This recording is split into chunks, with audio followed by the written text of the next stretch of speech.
Next up, we have Drew Stone, who is the tech lead at Edgeware. And so Drew is going to be talking about reputation systems. So I'm going to be adding you to the stage now, Drew.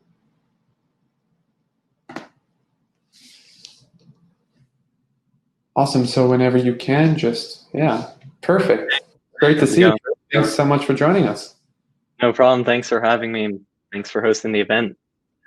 Of course. And again, for all of those who are watching on YouTube, seeing the messages on Twitter, yeah, please share this with the world because I'm sure a lot of people are going to want to listen to this talk.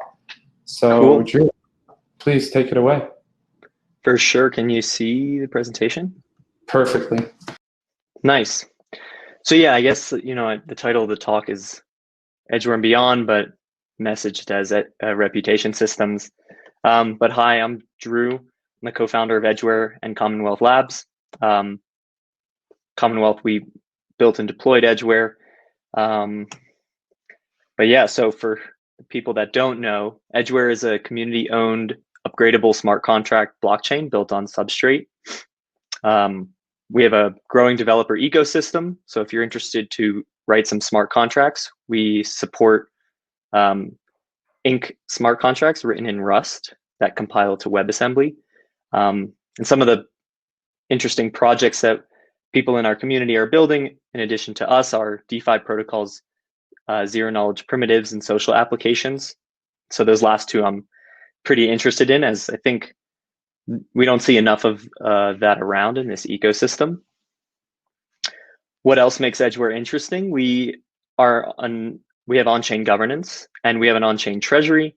Using this treasury, we've hired around 2 people so far for community and technical roles. We have a over $4 million treasury in Edgeware tokens and a validator community of around 110 validators. And so how did we get here? Edgeware in the last month or so has been integrating the chain bridge module that bridges substrates to Ethereum and other substrate blockchains. And so we're actually integrating this to build out an Edgeware and Ethereum bridge. The planned initial launch is to have like a small relayer set, ideally less than 10 relayers. We're definitely interested to find other validator type people who want to help relay using the chain bridge system. This work would definitely be funded in Edgeware. All the maintenance and the costs associated, just definitely reach out to me if you're interested. From the previous talk, I found interesting, the goal is to make it easy to have validators for developers, and it's something I've thought of a lot on Edgeware. We want to make it easy for not only validators, but other types of infrastructure. We want to enable that to be funded so that developers sort of can build applications that leverage this infrastructure. So the goal is to target continuous treasury funding in the future. And so if this is of interest to you, definitely reach out. We'd love to chat. And so what kind of goes into incentivizing relaying? Like how do we incentivize relaying as well as other infrastructure goods? So far, we've done on-demand treasury grants, but some of the other interesting ideas that we've thought of internally are to organize a group of like-minded validator and infrastructural individuals into a working group and ideally get those DAOs funded. Other ideas we've had are to stream payments directly from the treasury. And finally, I think one of the last ways of incentivizing this type of infrastructure is to charge fees for the infrastructure usage itself. Just some ideas. And so how have we kind of thought of structuring these working groups? Because I think it's something that we have found good footing on at Edgeware. So far we have 2 working groups, a brand working group and a Edgeware builders working group that focuses both on brand and development respectively. And so I thought of, it'd be interesting if we could create a new infrastructure group. It's composed of people in the infrastructure community, who could have ways of monetizing their skills for validating, oracleizing, and relaying, and using sort of the treasury system to leverage funding of all of this work. So yeah, it would be very interesting in the coming future if we set this group up, especially as the chain bridge module goes out into production. I'll certainly be looking out for people who want to join. And so how do we grow working groups? Because I think that's sort of core to decentralizing a lot of these blockchains. You don't want all the work to be concentrated in a single team, and you don't want all the opinions to be concentrated with sort of a single group leading the discussion. These are open systems, and they should be treated as such. So currently, we monetize working groups through treasury grants. And one goal would be to add more incentives to these groups. So each of these groups could form synergies in working together in deploying new projects. The Starport developer tool, it seems pretty fascinating for sort of monetizing some work that goes in, that sort of touches on groups that deal with brand, groups that deal with infrastructure and development.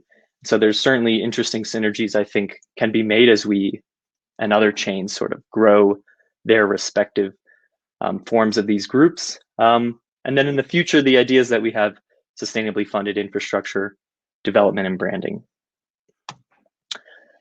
But cool, that's kind of the Edgeware wrap up. And then now the rest of the talk is kind of exploratory, sort of what's missing in the space and some ideas that I've had in the past month or so. So what's next? I think there's been a fair amount of governance tinkering this year, especially as it goes into DeFi, and a lot of people critiquing those sorts of governance mechanisms.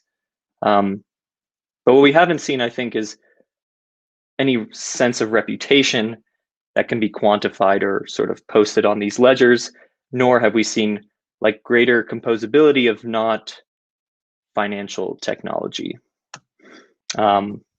So like what are our governance goals in this space? Really high level, minimize unnecessary governance and maximize useful governance, and especially community growth. I think community growth factors heavily into governing a system well here in this space.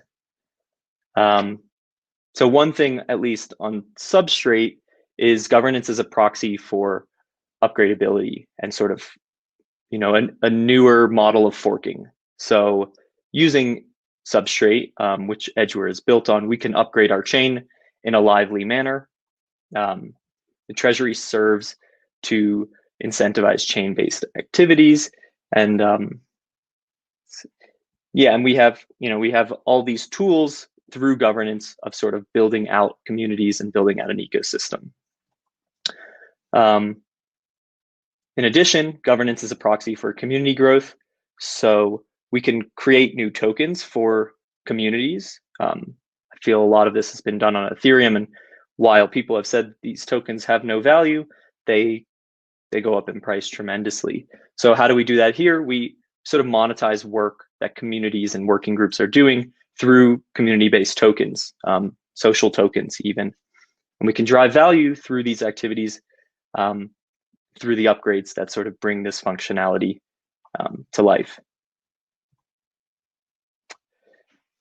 Cool. And so when I say governance minimization, what do I talk about? I think there was a sense that we should get rid of all unnecessary governance, but that sort of doesn't chart the path or the journey of sort of getting to that point. So to me, the way I see getting to that point is continuously breaking down your organizations into, topic-specific working groups who end up receiving a lot of ownership over their area of the community and the work that they do. And slowly you chip at sort of the top level governance of a system, and you continuously break into these working groups or DAOs that are project or application specific. And as you do this, you can provide, especially using a treasury, provide continuous funding to each of these independent organizations, and maybe iterate on this model until, you continuously break down and you have sort of a rich ecosystem of developers, marketers and infrastructure people. But ultimately, I think in order to get there, you sort of have to maximize the amount of governance you're doing, because so many of, discussions that go into upgrading a blockchain or discussions that go into starting a new initiative all deal with humans. And we have to incentivize each other to sort of do this work. So at the top level, we need, potentially we need a council of people who are putting in the work every day. And ideally, those people are sort of held accountable for work the community expects them to do, and they're responsible with decentralizing the system over time. So some things, that I found interesting, they certainly touch on reputation, are sort of bringing more human input into this realm of governance. So in order to do things like polling, ratings and recommendations, and identify better trust values of people in your community, whether they be developers, validators, your governors, whatnot. So something I find interesting on Edgeware, at least, we have, a council of people who manage the treasury, or at least have some oversight over our treasury. And we don't really have, a clear way of slashing these people if they, behave improperly. But we do have a rich literature on slashing validators and slashing people for actions that, you can prove with fraud proofs that someone did. But what happens if your governor is sort of, you don't trust him, but he or she has all the power by tokens to sort of continuously maintain power in your government? Yeah. And so I think the missing component is really better reputation algorithms. But I know a lot of people would say, like, we would just need to have reputation on chain or in some protocol or another. But I would say, like, these reputation algorithms are themselves and should be governable. So what can a perfect reputation do? A perfect reputation, where perfect is defined as, achieving some optimal governable objective. It could choose our council members. It could choose working group leaders, people to lead these verticals. It could choose them autonomously and others by vote. I think something that's interesting about the Starport thing is, if you had a reputation system over validators, maybe you could, grandfather validators into new networks autonomously by reputation. So I think it extends nicely to the entire ecosystem if we had, a standard system like this. And I said that I think these reputations should be governable, especially the algorithms, in order to allow us to recalibrate these systems when we've figured out that we sort of reached an unoptimal state. But yeah, I mean, touching on a similar note, I think reputation is interoperable and should become even more interoperable. So the first iteration of interoperability was linking blockchains together using their consensus messages. And next is sort of integrating their state. So transferring state across ecosystems. This should be made possible with XCMP and IBC. And then it should require a tremendous amount of new infrastructure, such as new oracles and new governance mechanisms. But I don't see there being a huge need of having so many different reputation systems in an interoperable environment. I think when blockchains can talk amongst themselves, there could be a place where everyone's reputation is maintained and sort of governed. So what is a reputation? Reputations are, sometimes binary, sometimes scalar, sometimes multi-valued, high, low, good, bad, or some distribution over 0 or 1. But ultimately, I think reputation should be governable because it's a set of rules at least the algorithm, is a set of rules of how to allocate reputation to people in a community. And so why would you govern this? I think there's a strong case in game theory that says like people would behave strategically in any system with incentives, especially reputation, since the goal is to maximize your reputation.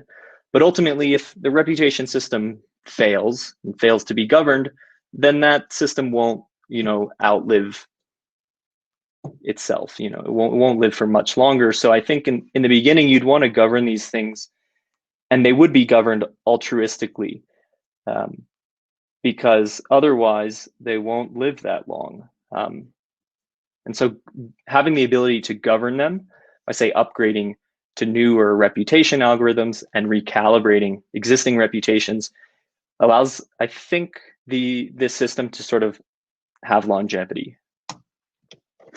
And so ultimately, like, to build reputations, you need to be able to score actions and score things that are occurring in your system, whether it's actions that you can prove are good or bad, or actions that you need to poll people that are good or bad. And I'm obsessed with governance to the extent that I think these algorithms, whether they're reputation or scoring algorithms, are also sort of up for grabs to be upgraded and governed.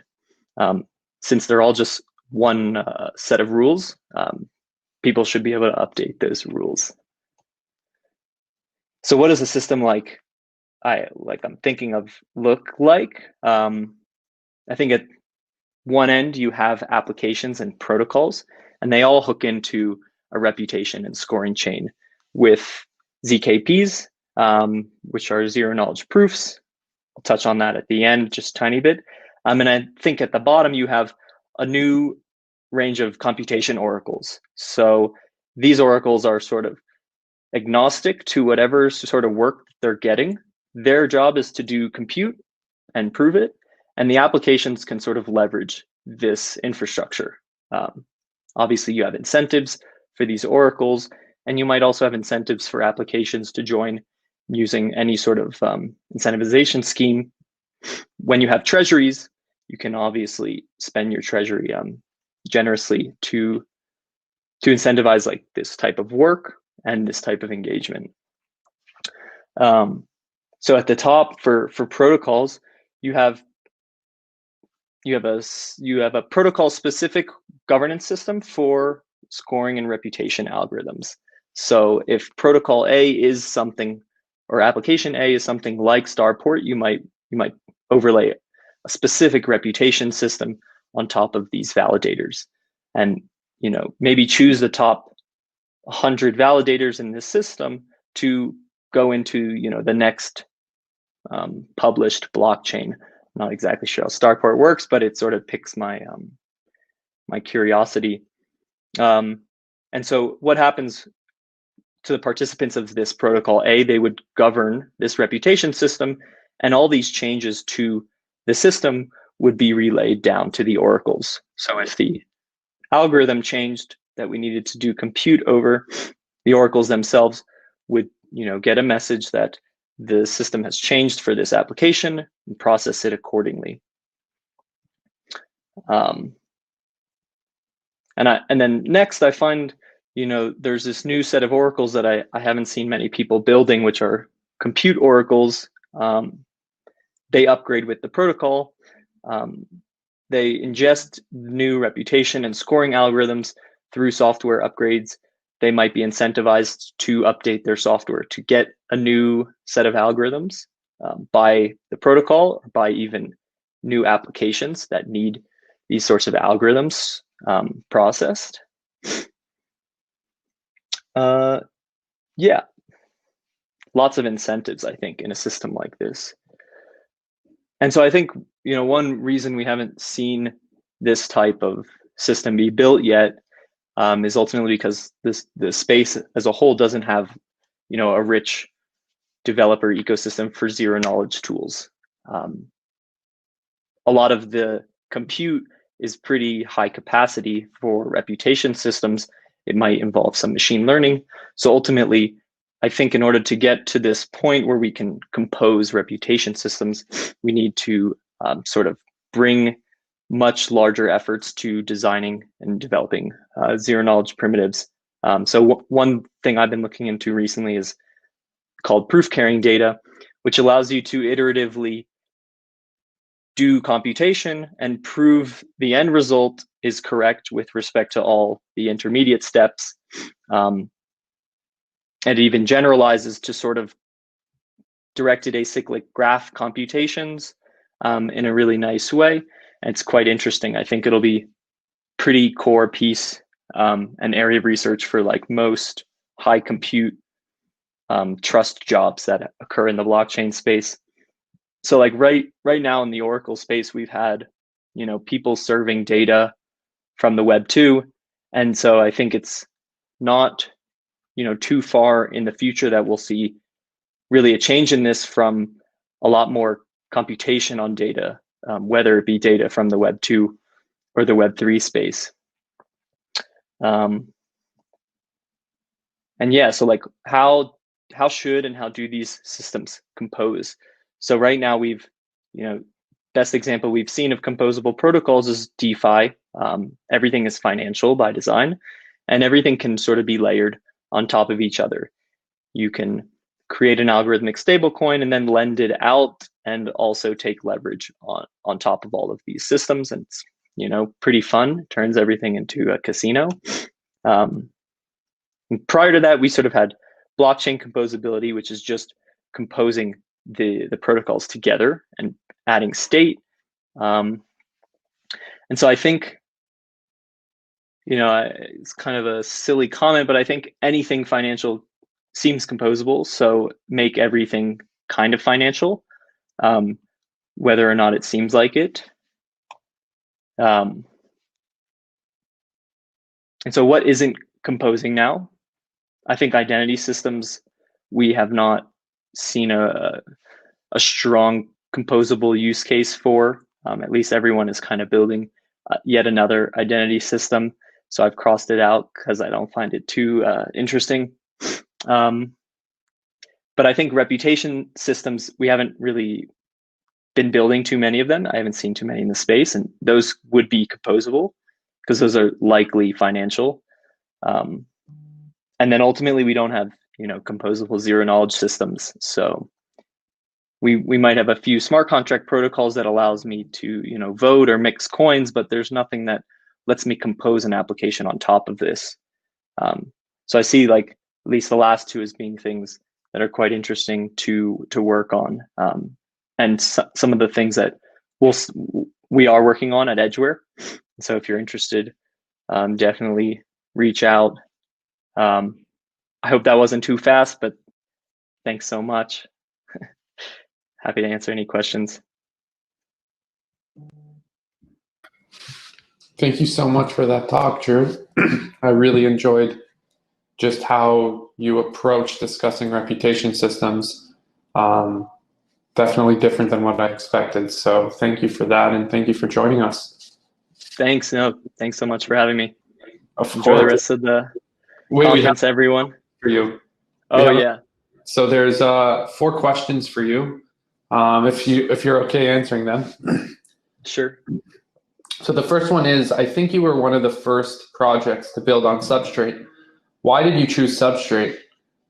Are you going to be a parachain ? If so, what does the transition plan look like? So we got 3 questions there. Yeah, please take it away. Sure. We were one of the first projects to build on Substrate. Why did we build on Substrate? I think we were all pretty interested in the beginning with on-chain governance and an on-chain treasury. And that was something we wanted to deploy and manage and sort of understand how to grow it. So it was like a first easy thing of why we chose Substrate. It was also good to learn Rust. I think it's made me a better developer, even though I'm sure I've pissed off a fair amount of parity engineers. And then, are we going to become a parachain? Yeah, I believe Dylan Chen posted like a parachain economics document on commonwealth.im. So there's definitely a process to go through as far as bonding to be a parachain, and getting that initiative funded.